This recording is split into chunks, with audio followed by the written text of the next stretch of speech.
Amazing feeling when the final whistle went. I just couldn't really believe it, man. It didn't feel real, like that we'd won the Champions League and just going on to pitch, just jumping up and down. And first person that I could see was Cibele when he was in bits. So I went and kind of gave him the hug, jumped up. I remember walking over past the fans, trying to find my mum and dad. Like it was like a film. I've said like to my friends stuff was, you know, like the camera zooms in, it like blurs everything out from the side, and all I could see is like my mum, my dad, and my brother. They were like smiling.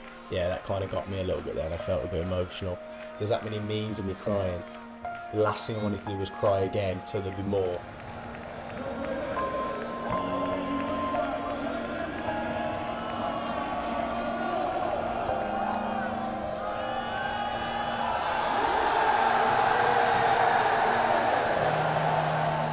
Yes, it's just seeing how much the lads kind of enjoyed it as well. You know, there's a lot goes into it. So seeing how each person reacts differently to the trophy and stuff like that. Obviously, some of the lads will won about 6 times, so it's a different kind of experience for them. But I think it was really nice for the lads that hadn't, maybe like for example, Camavinga's won it before obviously, but he didn't play as big a role. And this year obviously started in the final, was great in the final. Rodrigo's his first start in the final. Cibele his first final, first win. Same for me. So it's like, and kind of enjoy it together more as a first one, and like they always say that you never forget the first one, so that was really nice. You know, you realise that you're not just playing for your teammates, playing for their family as well. And now when we go on the pitch, we all know each other. The kids all run up to me and want to give me big hugs and stuff like that. And yeah, I think just as a team, we all have a really good relationship with each other, and it kind of extends to the families as well. So yeah, but the best thing was probably doing the lap around the pitch with my mum and dad, but that was really cool. My mum's got the medal and we're all kind of hugging, or it's like we got the Champions League trophy between us and we've all got a hand on it. It's like, who would have thought it, like, you know, to do it and do it at Wembley in England and stuff like that. I know everyone talks about that, but the romantic and the kind of lovely side of it to me is that I got to have all my family there and come on the pitch and enjoy that side of it all together. So that was really cool. You don't want to show up the camera, you don't want to show Papa some love.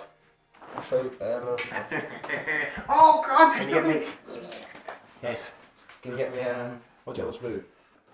Hey, got one of these? I'm not make it Got one of these? You get me my spoon, son. I've got my over 35s. Division 1 Cup fit winners.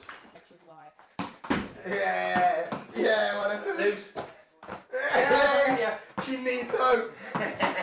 Back at ya! Bang! Yeah! Oh, Mom! That's too much. Oh, look at that, killed it. And then the next day we had all the celebrations started at about 5. We went to like a church. Then we went to Cibele, which was wicked, man. They were saying that 600,000 people there. It was like a sea of people out past it. It was unbelievable. It was like surreal seeing it. Because you've seen videos of it before, haven't you? And you think, oh, that'd be so good. And then you actually do it. And yeah, like the La Liga one was good. That one was just a different level, man. It was unbelievable. I really enjoyed it. You know, it was having a dance on the bus and everything. All of the staff was involved as well, which was wicked. I think one of the guys said that like it was by far the best one that they'd done.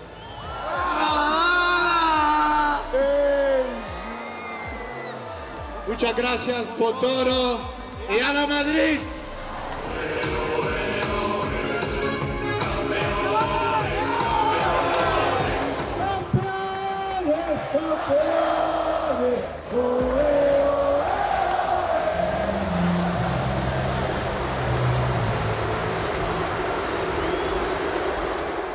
It was Wayne in the tunnel, and then they played like a short video of like the history of all the cups, and it is so, you know, to see now like what you're a part of is so special, man. It is so cool, like especially for people who really love football and get to understand like the history of the game.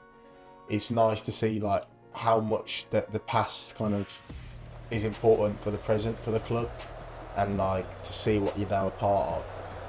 Yeah, really proud of it. A couple of the lads started speaking. It was like the captain was Nacho, obviously Tony, because it was his last game. And the geezer was on the mic when And Jude Bellingham wants to say some stuff as well, and I went, what?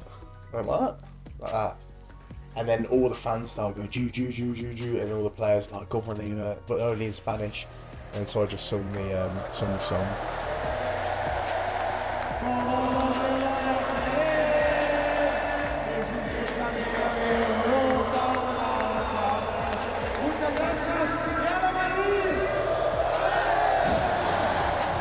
We did the trophy lift and we lifted Tony again. You just think, God, if this floored us through, we'd done here, man. Like, but yeah, it was really cool. Obviously, especially for Tony's last game, it was nice because you see a bit more of an emotional side to it.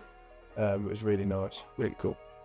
Nacho looked quite emotional actually, because I think it was his like boyhood dream, isn't it, to kind of be the captain of Madrid and to be the one to go to Cibele and put the scarf on the lady, you know, in the Cibele, and then to get to the Bernabeu to speak, you know, like when we go to like the council and the church, he always has to speak and go up first and lay a flower.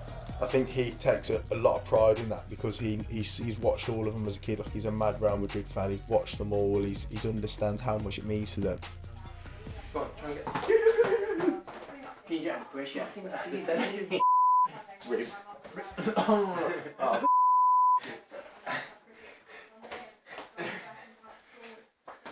That's not it. I'm gonna go for the hands. Rib. Yeah! Baby goal! Look at it. Oh, gritty teeth. Hugs down. Ah! Oh, well done, mate. Denise, is it always like this? Yeah? That's why I just sit and ignore it, yeah. Yeah, John. I get the wax off. I'm watching it. I've got poo. Oi! You think like Lucas had a career where he was at Tottenham for until he was like 27. He said didn't win anything at Tottenham. I don't think he even played in the Champions League. Tottenham might have played 1 year in the Champions League maximum. So you think he's done like 10 years at Madrid and he's won 6. And even the ones where he didn't win, he's got, I think he only went out in the quarterfinals once or twice against Ajax.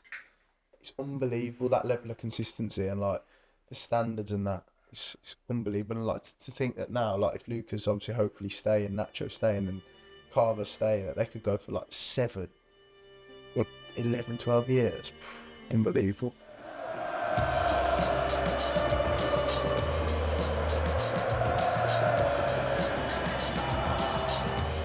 I still want to say it's sunk in there. I think because I have to say one thing that really makes a difference, because the other lads have won it so much and I think they were so relaxed, it almost makes you feel a bit more like kind of nonchalant about it and that you kind of just want to go again for more.